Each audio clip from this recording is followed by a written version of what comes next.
welcome to today's On This Day in Tudor History. I'm Claire Ridgway. I've written several Tudor history books and I also run the Anne Boleyn Files website and the Tudor Society community and website.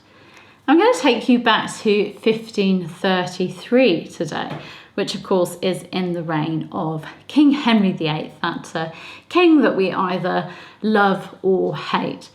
For it was on this day in Tudor history, Wednesday the 3rd of July 1533, that Catherine of Aragon's chamberlain, William Blount, Lord Mountjoy, was instructed to inform his mistress that she was to recognise her new title of Princess Dowager and to refrain from referring to herself as Queen.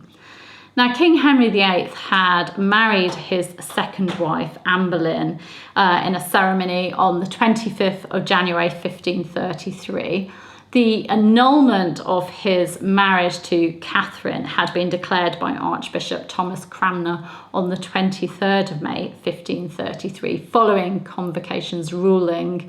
And Anne Boleyn had, of course, been crowned Queen at Westminster Abbey on the 1st of June 1533.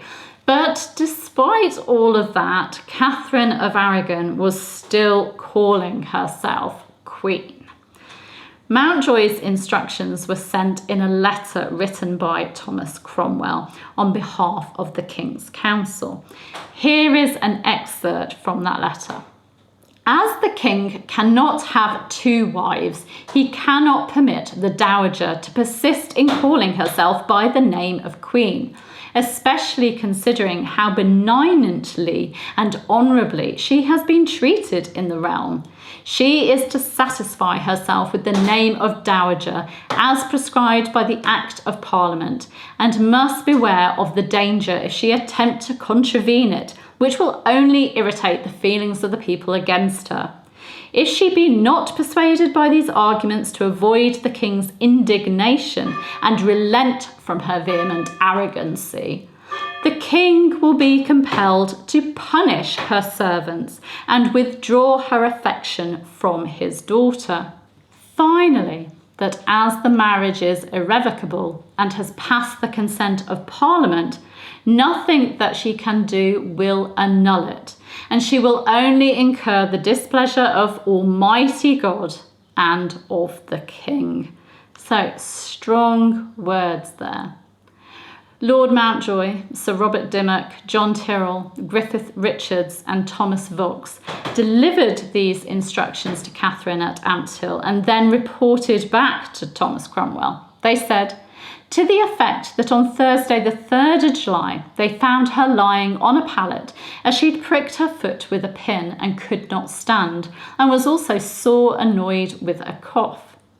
On our declaring that our instructions were to her as Princess Dowager, she took exception to the name, persisting that she was the king's true wife and her children were legitimate, which she would claim to be true during her life. To our assertion that the marriage with Anne Boleyn had been adjudged lawful by the universities, the Lords and Commons, she said the king might do in his realm by his royal power what he would, that the cause was not theirs but the Pope's to judge, as she had already answered the Duke of Norfolk.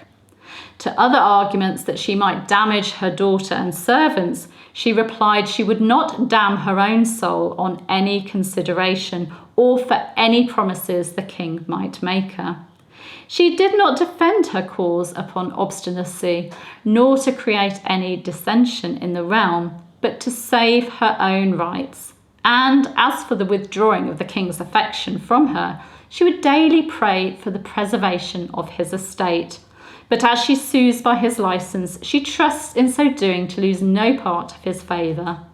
In fine, she will not abandon the title till such time as the sentence is given to the contrary by the Pope.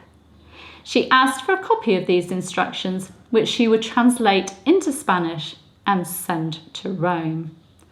And the words Princess Dowager in this report were obliterated by Catherine. She crossed them out. She did not agree with this title being used in reference to her. She would not accept it, as she had not accepted the annulment of her marriage and the king's subsequent marriage to Anne Boleyn. She believed that only the Pope could rule on this. Catherine would believe that she was the king's true wife and his rightful queen right up until her dying day. She believed that the king was putting his soul in mortal danger by his actions, by going through with the annulment and his remarriage.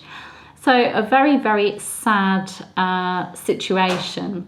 So yes, that's what happened on this day in Tudor history, on this day in 1533. Poor Catherine, who was feeling poorly with a cough and who couldn't stand because she'd trodden on a pin or something, was told that she was to stop calling herself queen and to accept the title of Princess Dowager, which she never did accept. She did not agree to it. She never submitted in that way to her ex-husband, or her husband as she thought of him, King Henry VIII.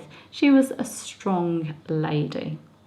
That's what happened on this day in Tudor history, and I'll be back tomorrow to bring you another event from the Tudor period. I do hope you enjoy these talks. You can subscribe to the channel by clicking round about there.